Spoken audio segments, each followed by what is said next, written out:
कारंजा लाड येथील वसारी गावातील एका शेतातील माती, मुरुम व झाडे डीपी जैन अँड कंपनीने चोरून नेल्याची तक्रार शेताच्या मालकीने केली आहे.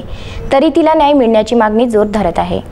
वसारी येथील मालकीच्या शेतातील जमीन खोदून माती, मुरुम व झाडे डीपी जैन अँड कंपनी नागपूरने चोरून नेल्याची तक्रार शेताच्या मालकीण कौसल्या सुदाम भालेराव यांनी केली आहे. वाशिम जिल्ह्यातील मालेगाव तालुक्यातील वसारी येथे हे शेत आहे. मौजे वसारी येथे गट नंबर 447 मध्ये कौसल्या भालेराव यांचा मालकीची 4 एकर जमीन असून सदर जमीन 4 फूट खोल खोदून माती व मुरुम डीपी जैन कंपनीने चोरून नेला आहे.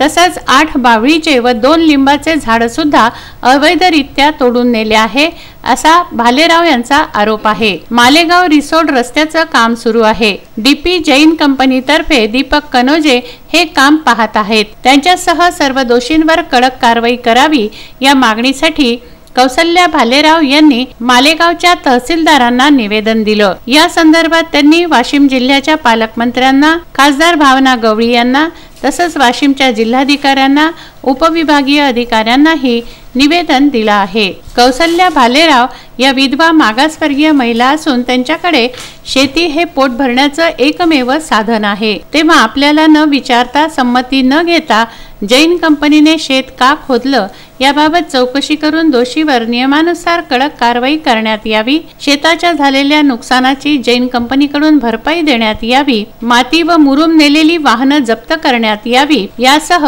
नुकसान देण्यात यावं आदी विविध मागण्या कौसल्या भालेराव यांनी केल्या आहेत. अक्षय लोटे, विदर्भ न्यूज, कारंजा.